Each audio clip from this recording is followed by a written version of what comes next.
প্রিয় শিক্ষার্থী সবাইকে জানাচ্ছি রসায়ন ক্লাসের পক্ষ থেকে শুভেচ্ছা ও স্বাগতম। আজকে আমি একাদশ এবং দ্বাদশ শ্রেণীর রসায়ন প্রথম পত্রের দ্বিতীয় অধ্যায় গুণগত রসায়ন উপরে আলোচনা করব। তো প্রিয় শিক্ষার্থী, তোমরা এই ভিডিও লেকচারটি মনোযোগ সহকারে শুনবে এবং তোমাদের অন্য বন্ধুদেরকে ভিডিওটি শেয়ার করে দিবে।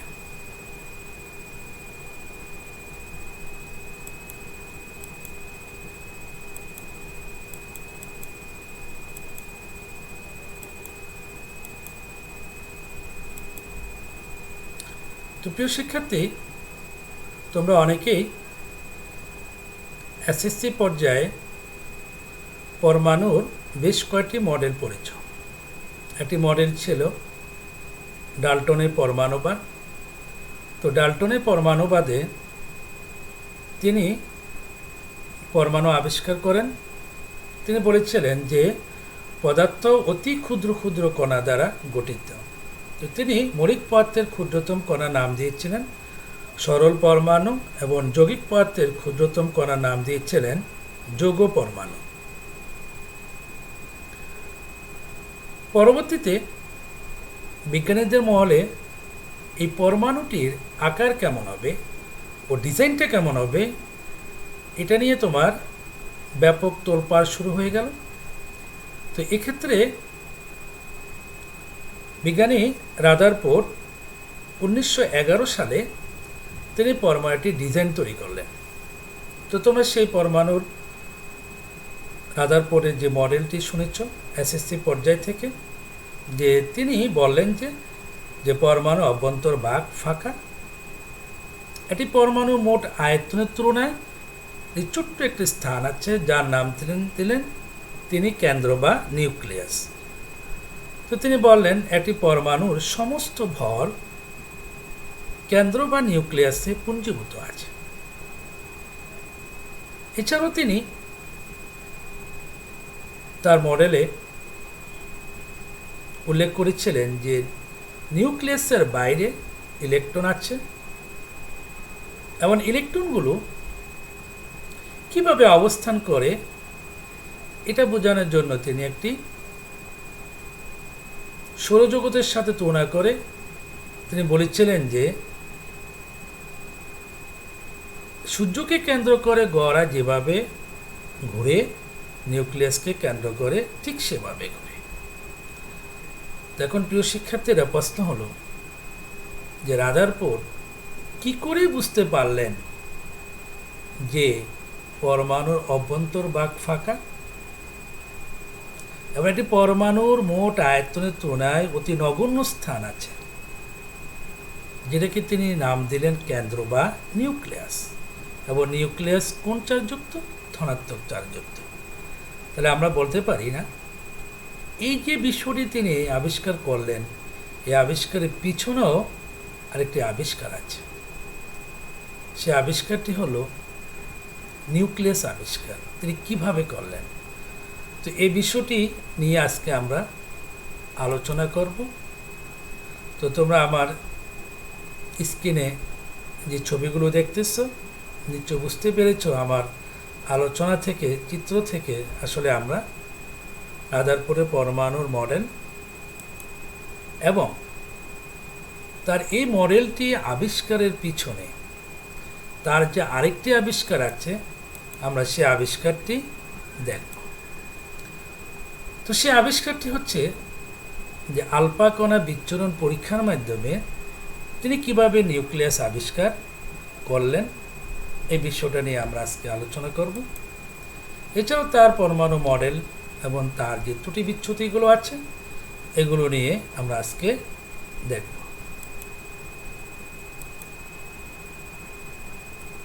আমাদের আজকের আলোচনার যে বিষয়গুলো আমরা শিখতে পারবো সেগুলো হলো রাদারফোর্ডের আলফা কণা বিচ্ছুরণ পরীক্ষা কি, তা আমরা এই ভিডিওটি দেখার পরে ইনশাল্লাহ বলতে পারবো। রাদারফোর্ডের পরমাণু মডেলটি কি এবং এই ত্রুটিগুলো সম্পর্কে আমরা জানতে পারব। তো প্রিয় শিক্ষার্থী, রাদারফোর্ডের আলফা কণা বিচ্ছুরণ পরীক্ষা, এই পরীক্ষাটি সম্পন্ন করতে গেলে আমাদেরকে কয়েকটি উপকরণের প্রয়োজন। একটি হচ্ছে, তোমরা এই যে দেখতেছ হলুদ বর্ণের, এটা হচ্ছে একটি 0.004 সেন্টিমিটার পুরুত্বের একটি সোনার পাত, এটা আমাদের প্রয়োজন হবে।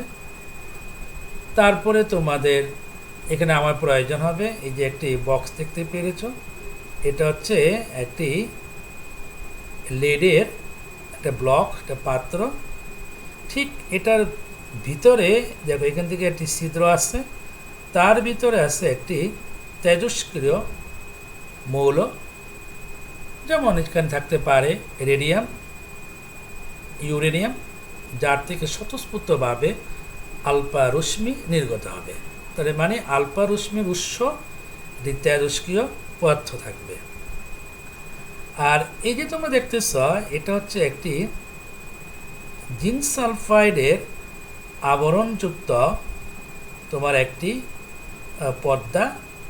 এখানে ভিতরে যে প্লেটের ভিতরে জিঙ্ক সালফেটটা আছে, এটা তোমার অনুপ্রভা সৃষ্টিকারী একটি পদার্থ।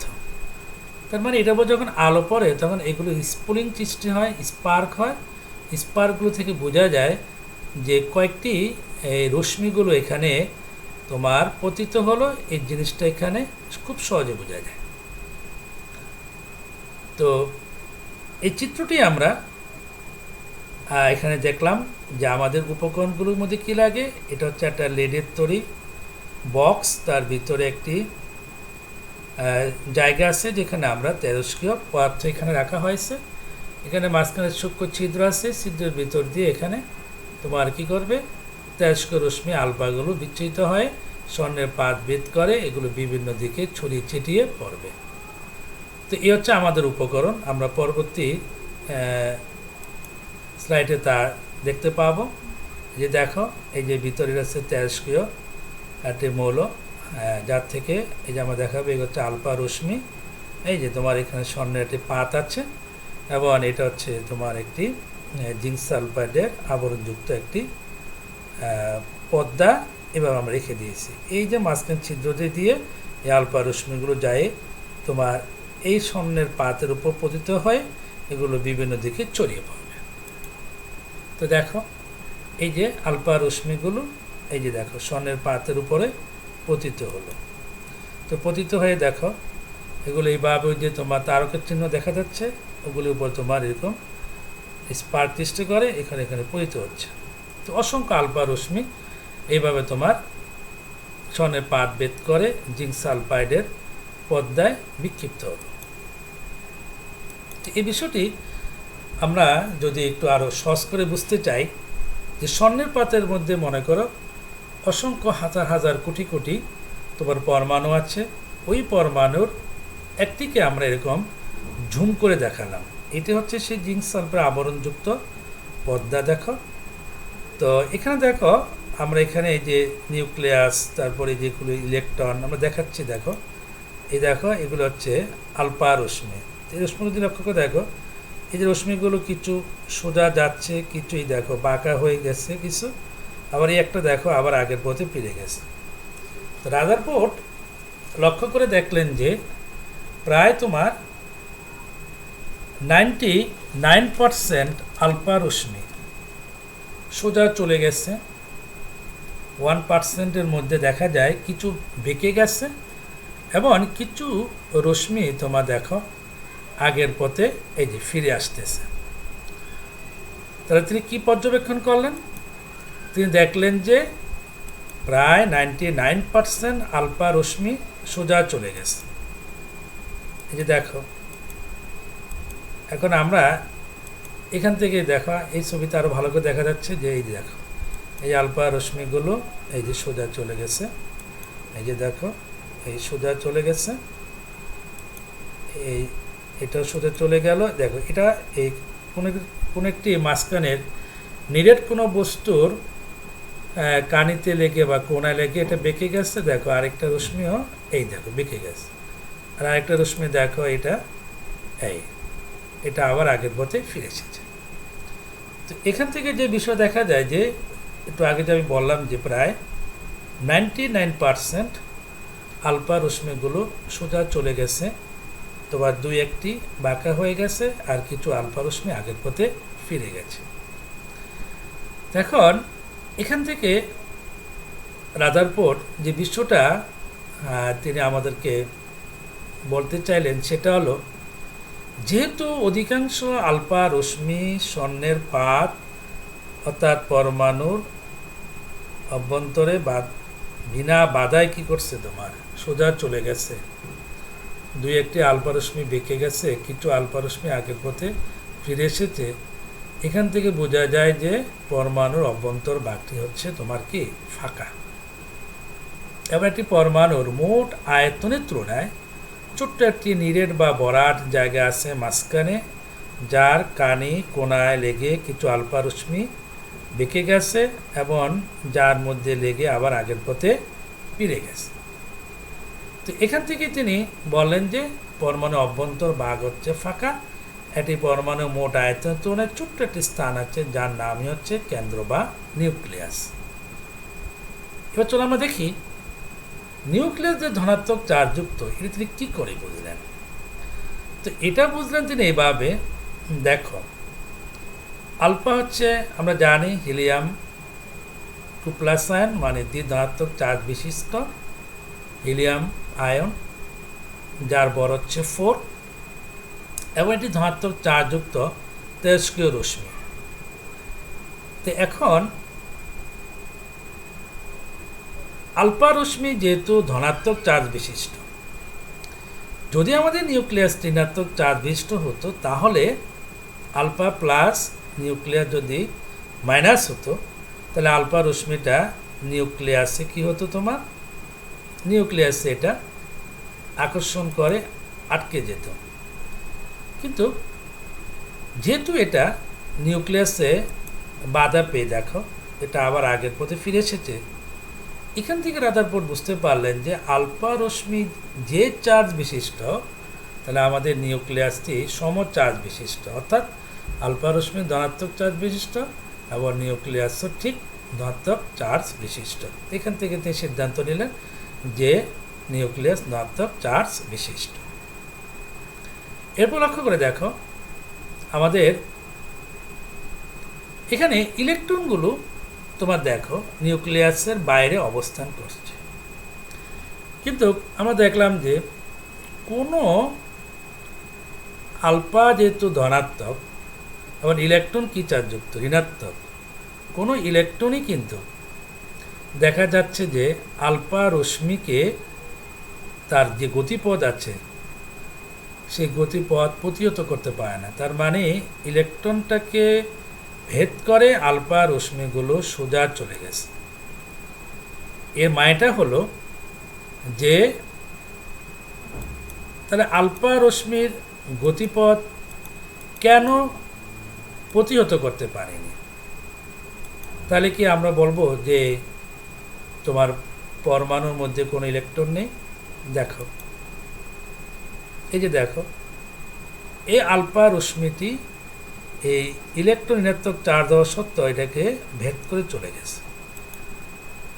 দেখো এই আলফা রশ্মিটিও দেখো ইলেকট্রন ভেদ করে চলে যাচ্ছে। তার মানে আমাদের কাছে মনে হচ্ছে যেন যে পরমাণু অভ্যন্তরে কোনো ইলেকট্রন নেই। আসলে ব্যাপারটা এরকম নয়। ব্যাপারটি হলো যে সবসময় ধনাত্মক ঋণাত্মককে আকর্ষণ করবে, এটাও ঠিক নয়। তোমার 19-20 সম্পর্ক হয়, কিন্তু একে আর 20 তো আর সম্পর্ক তৈরি করা যায় না। তার মানে প্লাস মাইনাস থাকলে যে আকর্ষণ হবে, মহব্বত হবে, সব সময় এই কথাটি প্রযোজ্য নয়। তার কারণ হলো দেখো, ইলেকট্রনের ভর হচ্ছে প্রোটনের ভরের 1838 ভাগের 1 ভাগ, আর প্রোটনের চাইতে আলফা রশ্মির ভর হচ্ছে 4 গুণ। তার মানে আলফা রশ্মির তুলনায় ইলেকট্রনের ভর অতি নগণ্য। তার মানে হলো অতি নগণ্য ভর বিশিষ্ট ইলেকট্রনের পক্ষে ভারী দ্রুতগতি সম্পন্ন আলফা রশ্মির গতিপথ প্রতিহত করতে পারে না। আর পারে না বলেই ইলেকট্রনগুলোকে ভেদ করে আলফা রশ্মিগুলো সোজা চলে গেছে। অর্থাৎ ইলেকট্রন নিউক্লিয়াসের বাইরে অবশ্যই আছে, এটা কোনো সন্দেহ নেই, কিন্তু সে তার গতিপথ আলফা রশ্মির গতিপথ সে আটকাতে পারেনি বা আকর্ষণ রাখতে পারেনি।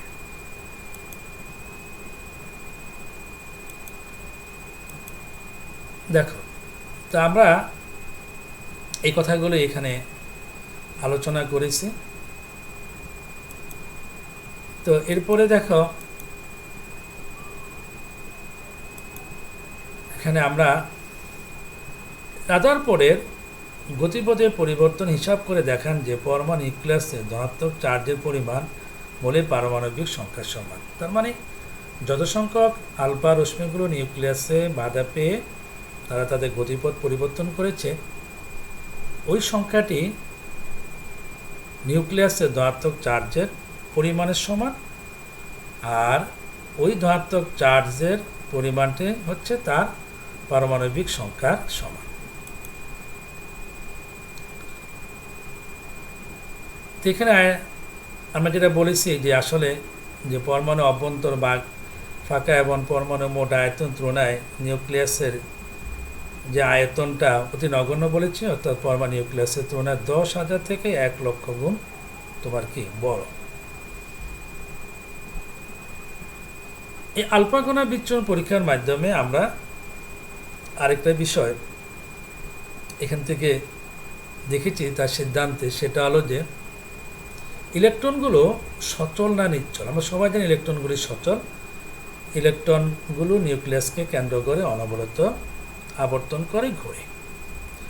যদি এটা নিশ্চল হতো, স্থির থাকতো, চুপচাপ বসে থাকতো, তাহলে কিন্তু ইলেকট্রনগুলোকে নিউক্লিয়াস আকর্ষণ করে কেন্দ্রে নিয়ে আসতো। যেহেতু কেন্দ্রের মধ্যে ইলেকট্রন নাই, সেহেতু বলা যায় যে ইলেকট্রন সচল কম্পমান, ইলেকট্রনগুলো নিউক্লিয়াসকে কেন্দ্র করে অনবরত ঘুরছে।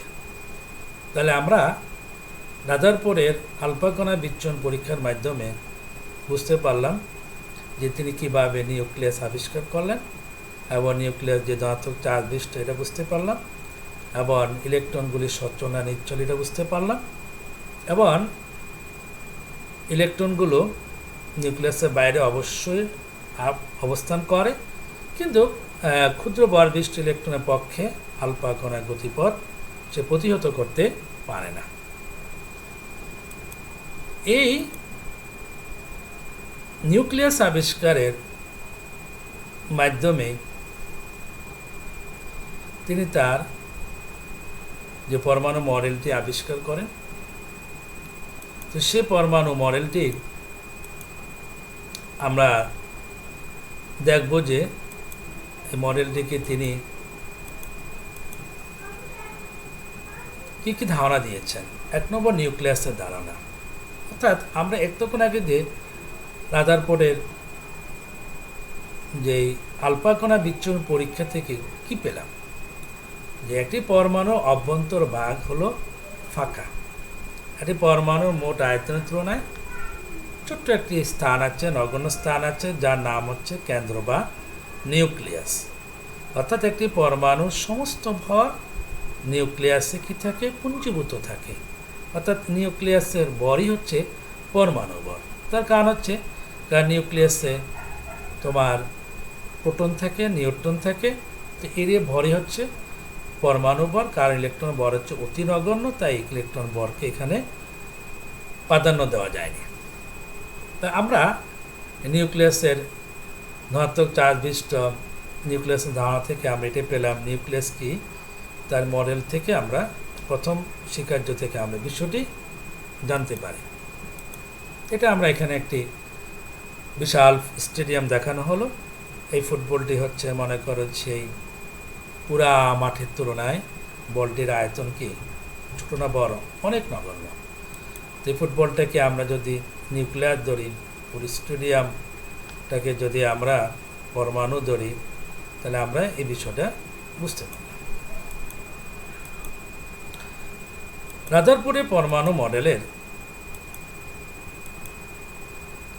আরেকটি বিষয় হলো তিনি এই মডেলটিকে সৌরজগতের সাথে তুলনা করেছেন, কারণ নিউক্লিয়াসকে কেন্দ্র করে ইলেকট্রনগুলি ঘুরে। তো কীভাবে ঘুরে এটা তিনি বোঝানোর জন্য তিনি বললেন যে সূর্যকে কেন্দ্র করে দেখো গ্রহগুলো যেভাবে ঘুরে, ঠিক নিউক্লিয়াসকে কেন্দ্র করেও ইলেকট্রনগুলো ঠিক একইভাবে আবর্তিত হচ্ছে।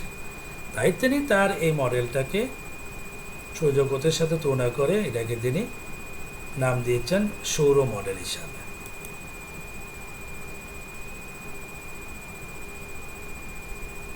তিনি আরেকটি কথা বললেন যে পরমাণু চার্জ বা বিদ্যুৎ নিরপেক্ষ, কারণ একটি পরমাণুতে ঠিক যত সংখ্যক ধনাত্মক চার্জ বিশিষ্ট তোমার প্রোটন রয়েছে, ঠিক সম সংখ্যক চার্জ বিশিষ্ট ইলেকট্রন রয়েছে। অর্থাৎ বলা যায় যে প্লাস মাইনাস যেহেতু সমান, তাই পরমাণুর চার্জ কি নিরপেক্ষ। আমরা জানি যে নিউক্লিয়াসকে কেন্দ্র করে ইলেকট্রনগুলো আবর্তন করে। তো এই আবর্তন করতে গেলে তো ইলেকট্রনটি তোমার কক্ষপথ থেকে বেরিয়ে যেতে চায়, তো এটাকে আমরা বলি কেন্দ্র বিমুখী বল। আর ইলেকট্রনকে নিউক্লিয়াস তার দিকে কি করে টানে, এটাকে আমরা বলি কেন্দ্রমুখী বল। যদি তোমার কেন্দ্র বিমুখী বলটি বেশি হতো তাহলে ইলেকট্রনগুলি কক্ষপথ চিহ্ন করে চলে যেত, আর যদি কেন্দ্রমুখী বল বেশি হতো তাহলে ইলেকট্রন নিউক্লিয়াস তার দিকে নিয়ে আসতো। কিন্তু এই ঘটনা দুটির একটিও ঘটে না। তাহলে আমরা বলতে পারি যে এই কেন্দ্র বিমুখী বল এবং কেন্দ্রমুখী বল পরস্পর সমান, এবং বিপরীতমুখী বলে ইলেকট্রন নিউক্লিয়াসকে কেন্দ্র করে অনবরত ঘুরে। তাহলে এটি ছিল রাদারফোর্ডের পরমাণু মডেল। আমরা এখন দেখব তার মডেলে কিছু সীমাবদ্ধতা বা ত্রুটি রয়েছে। তো এই মডেল ইলেকট্রন কক্ষপথের আকার কেমন হবে, আকৃতিগুলো কেমন হবে এ সম্পর্কে সুস্পষ্ট ধারণা দিতে পারেননি, ও সেগুলো আমরা পরবর্তীতে অন্য বিজ্ঞানীরা এই আকার আকৃতি সম্পর্কে ধারণা দিচ্ছেন। তিনি দিতে পারেন না, তার সীমাবদ্ধতা, কিন্তু তার এই সীমাবদ্ধতার উপর দাঁড়িয়ে অন্যরা অবশ্য এই বিষয়গুলো ধারণা দিয়েছিলেন। কারণ বিজ্ঞান কিন্তু একজন দ্বারা তৈরি হয় না। বিজ্ঞানটি হলো এরকমই যে একজন কিছু করে দিল, বাকিরা এখান থেকে আবার তার ভুল ত্রুটি থেকে নতুন করে শুরু করে নতুন কিছু কি করবে আবিষ্কার করে নেবে। এটি বিজ্ঞান। চার্জ যুক্ত বস্তুর সাথে চার্জহীন বস্তু তুলনা করা সঠিক হয়নি। অর্থাৎ রাদারফোর্ডকে বলা হলো, বিজ্ঞানীরা বলল যে ভাই রাদারফোর্ড, গ্রহগুলির তো কোনো চার্জ আছে? রাদারফোর্ড বলল না, গ্রহের চার্জ নেই। তো ইলেকট্রনে কি চার্জ আছে? তিনি বললেন হ্যাঁ, ইলেকট্রন চার্জ আছে। তো চার্জহীন গ্রহগুলির গতি আর চার্জযুক্ত ইলেকট্রনের গতি কখনো এক হতে পারে না। অর্থাৎ তোমার এই সৌর মডেলটি বাদ, এটা হবে না। তো এই কথা বলে রাদারফোর্ডের এত কষ্টের সাধনার মডেলটি তারা কি করে দেয়, বাদ করে দেয়। তারা বলে এটি সঠিক হয়নি। অবশ্য পরবর্তীতে তার মডেলটা যে সঠিক ছিল ওটা পরবর্তী বিজ্ঞানীরা ঠিকই প্রমাণ করে দিলেন। অর্থাৎ এখন আমরা বলি সীমাবদ্ধ ত্রুটি, কিন্তু পরবর্তী দেখব যে এগুলো তার এখান থেকে ধরে নতুন কিছু আবিষ্কার হয়ে গেছে। রাদারফোর্ডের পরমাণু মডেল বর্ণালী ব্যাখ্যা করতে পারে না। এটা খুব ইম্পর্টেন্ট একটি সীমাবদ্ধতা, যেটি পরবর্তীতে আমাদের নিডস 4 এবং কোয়ান্টাম সংখ্যা দিয়ে আমরা বিভিন্ন রঙের বর্ণের বর্ণালী সম্পর্কে আমরা সুস্পষ্ট ব্যাখ্যা দিতে পারব।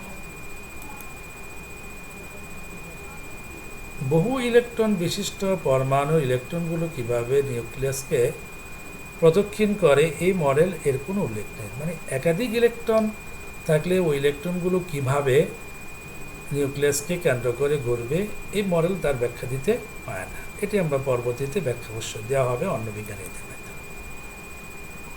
তা আমরা সবাই জানি যে ম্যাক্সওয়েলের কথা জানি। তিনি খুব চমৎকার কথা বলেন যে চার্জগ্রস্ত ইলেকট্রন যখন দেখো নিউক্লিয়াসকে কেন্দ্র করে ঘুরতে থাকে, তখন এই ইলেকট্রনটি যখন ঘুরতে থাকে তখন ইলেকট্রনটি শক্তি হারাতে হারাতে মানে চার্জ হারাতে হারাতে দেখো একসময় সে এই যে দেখো নিউক্লিয়াসে পতিত হয়ে গেল। তার তড়িৎচুম্বকীয় মতবাদ বলতেছে যে ইলেকট্রন চার্জযুক্ত ইলেকট্রন শক্তি হারাতে হারাতে একসময় নিউক্লিয়াসে পতিত হয়ে যাবে। অর্থাৎ ইলেকট্রনের শেষ ঠিকানা কোথায়? নিউক্লিয়াসে। এমন কোনো শক্তি স্তর কক্ষপথ বলে কিছুই নাই। এটি ম্যাক্সওয়েল তার তড়িৎচুম্বকীয় তত্ত্বের সাহায্যে এটা বলে রাদারফোর্ডের পরমাণু মডেলের আরেকটা ত্রুটিতে খুঁজে বের করলেন। অবশ্যই এই কথাটি আমরা পরবর্তী দেখবো যে এটা আসলে ভুল ব্যাখ্যা হিসাবে আসবে। তো প্রিয় শিক্ষার্থীরা, তোমরা সবাই বাসায় আছো এবং যে তোমাদের প্রতিষ্ঠান বন্ধ, অতএব তোমরা তোমাদের বন্ধুদের সাথে ফেসবুক পেজ বা বিভিন্ন গ্রুপে বিভক্ত হয়ে তোমাদেরকে একটি ক দল বানাবে, একটি খ দল বানাবে। তো ক দলটা আলফা কণার পরীক্ষাতে কর্ম সম্পর্কে কী ধারণা পাওয়া গেছে এই বিষয়গুলো তোমরা কি করবে, লিখে তোমার শিক্ষককে তুমি এটা দেখাবে। খ দল রাদারফোর্ড কোন কোন অংশ তোমার কাছে ত্রুটিযুক্ত বলে মনে হয় এই কারণস তুমি কি করবে, লিখে দেখাবে। তো আজকে আমরা তোমাদের সামনে কিছু প্রশ্ন তুলে ধরা হলো যে পরমাণু চার্জ নিরপেক্ষ কেন, আলফা কণা কি, ইলেকট্রন আলফা কণা গতিপথ কেন পরিবর্তন করতে পারে না, রাদারফোর্ডের মডেলের দুটি সীমাবদ্ধতা লিখো। এগুলো লিখে তোমার শিক্ষককে তুমি দেখাবে। তো তোমার যেহেতু তুমি বাসায় আছো, তুমি বাড়ি কিছু কাজ করো। রাদারফোর্ডের আলফা কণা পরীক্ষাতে পরমাণু সম্পর্কে কীরূপ ধারণা পাওয়া যায় এ বিষয় সম্পর্কে তুমি একটি বিশ্লেষণমূলক লেখা লিখে অবশ্যই দেখাবে। তো আজকের লেকচারটি আমি এখানে শেষ করলাম। সবাইকে ধন্যবাদ জানিয়ে, মোবারকবাদ জানিয়ে শেষ করছি। সব ভালো থাকো, সুস্থ থাকো, নিরাপদে থাকো, বাসায় থাকো এবং নিজেকে লেখাপড়ায় ব্যস্ত রাখো। মাদক সন্ত্রাস থেকে শুরু করে সকল ধরনের অপকর্ম থেকে নিজে বাঁচো, তোমার বন্ধু অন্যদেরকে রক্ষা করো। এই আশাবাদ ব্যক্ত রেখে এখানে শেষ করলাম। আল্লাহ হাফেজ।